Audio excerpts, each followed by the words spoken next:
4-hour drive ahead of me, meeting at a elementary school, my best friend. She lives in Germany when I was a war refugee in Germany, and yeah, 20 plus many years ago. And it's a few things that I was reminded of. Number one, our memories are flawed, and there's memory research where we have selective memory. Sometimes our brain forgets how hard things were, sometimes it exaggerates the good things, and sometimes someone in the past has to remind us, remember when we did this, and then we go like, oh yes, or like, oh yes. So, and we can see that in unfortunately, funerals. If a person while they were living were actually not a nice person, somehow the eulogy will portray them as an amazing human being, and kind of catch on those little sparks of when they maybe were not abusive. So our memory is flawed. And the good thing with all the techniques that I'm learning, one of my mentors said, it's never too late to have a happy childhood. What that means is, with all the wonderful unconscious techniques, we can neutralize and reframe and reimprint our representation of the past. The factual past we cannot change. However, the past lives in our mind. People live in our mind, so their stereotype, their archetype. And when we change the internal representation, our emotional response changes. So, for example, we stop having flashbacks of negative memories, and we get to be free and neutral. I always say to my clients, neutrality is freedom.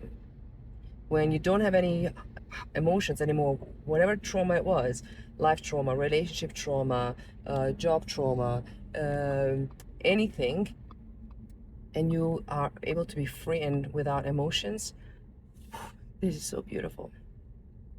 The second thing that I was reminded of was back to what I was saying the other day, is the dark side of success. And that's when you're a strong person, and or you build yourself up to be a strong person. It could be a combination of both. Like, yes, life teaches us to be stronger, and also it is a coping mechanism when we say, and never again do I want to be in this vulnerable, weak situation where somebody is misusing it. And one of the hardest things for me, and yet also the freest things for me, was starting to slowly let myself be vulnerable. Because, hey, I was the strongest woman in Croatia, so compensation.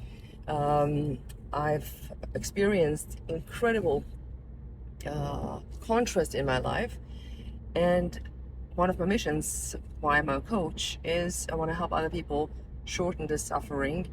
And we're back to studies. I love the combination of science and spirituality.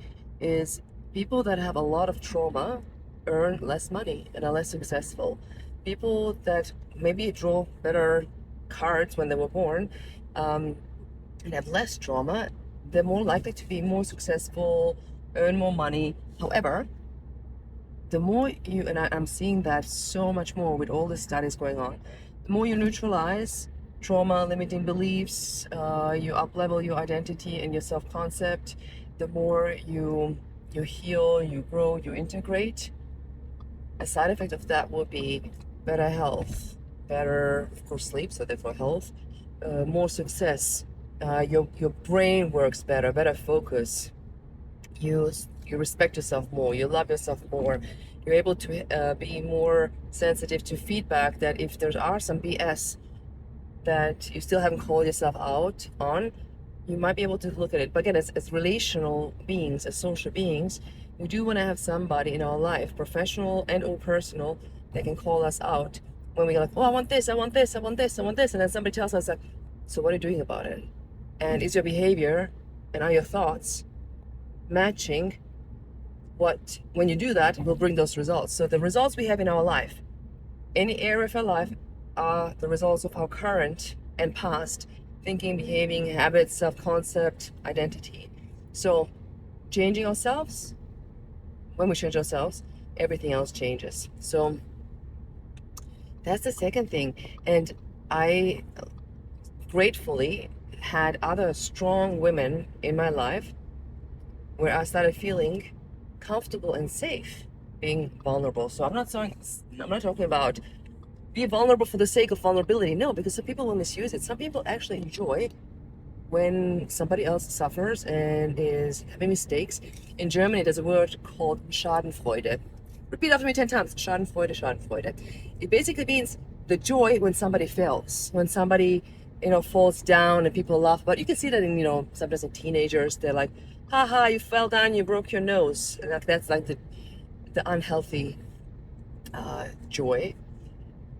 So when I experienced, and it takes bravery and risks, because sometimes when you think you can be vulnerable and it doesn't land in a way that it should and somebody misuses it, data, lesson. But when you find at least one person in your life, again, professional or personal, and you are able to be your authentic self and share, like, these are my weaknesses, these are my fears, these are my worries, these are my negative habits, and I want to do something about it, it is very freeing, and you realize you're not alone. I personally don't trust people that pretend they're perfect and have it all together. And they can have amazing results. So I've stopped putting, I'll do my best to stop putting people on a pedestal. I thought, oh, they're so successful. Oh, they're in the media. Oh, they're this. They have the results that I want. It could be a cultural upbringing. Western world a little bit less than Eastern world, Asian world, etc. So they're all humans.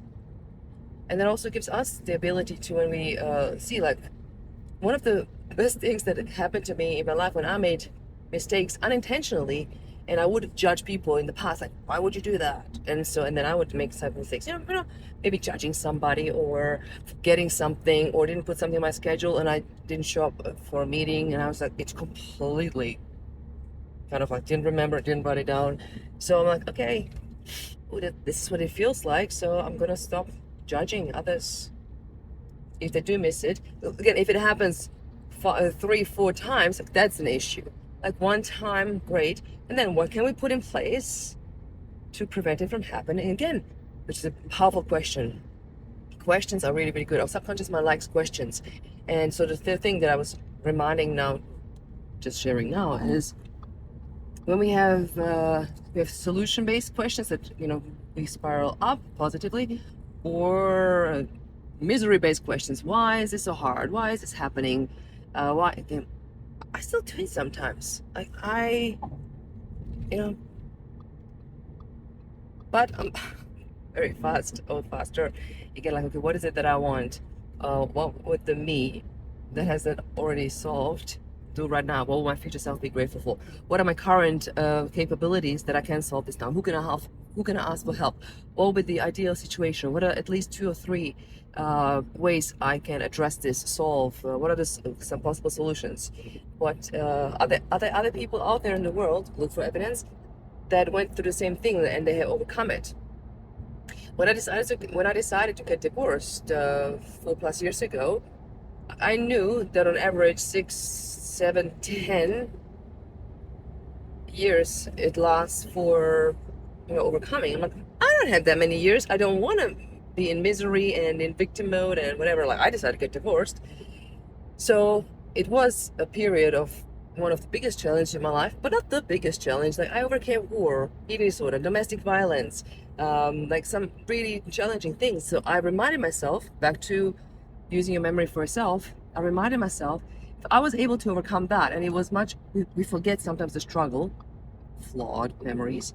We forget how hard it was. We forget how hard it was to finish university or finish certain things or move to a different country or continent. Once we kind of settled, we almost forget like how difficult it was, how much insecurity and uncertainty there was. So I'm like, don't have time. I know it's challenging for everybody. Apparently, the 3 things that are the biggest source of stress: death, divorce, moving. So if you're experiencing those things and you think like, wow, this is one of the hardest times in my life, they're supposed to be that way. Don't make yourself feel wrong. So I used all of my tools. I leaned into all the support systems of people that I trust and that have the results that I want. Sometimes I was also hit and miss with certain people that I think could help me. But again, like gathering data, we know from experience. And I really like my piece, and also taking ownership of, my part of it, was very important to me so that I can move towards inner peace, acceptance. And so check in with yourself, like those few things that I share with you. What if there are ways to work with the flawed memory and neutralize something in the past that, when you could, just before you fall asleep, or you have some, memories of in the past, and you feel like, ugh, there are ways to neutralize that. I promise you. If you want to find out how, let me know. There's many things. If you want us to work together, I would love to support you. So either in group setting or one-on-one, I still have some spaces left, especially after summer. And being vulnerable and how to turn it into your power, because the thing is, like, secrecy keeps the darkness alive. So when I had an eating disorder and I was kind of in secrecy about it, that it kind of kept that habit away, and I thought I was the only one, biggest source of shame. But then when I overcame it, and then having the techniques, the tools, the coaching credentials that I have, I'm now a eating disorder coach, helping people overcome eating disorder for good, and having had their own experience, like not just knowing theory. So let me know your thoughts. What landed for you today? And I'd love to support you in anything that you want to have a resolution with, healing with, letting go with, stepping into more success with. And we're going to do some serious work, and we're going to have fun.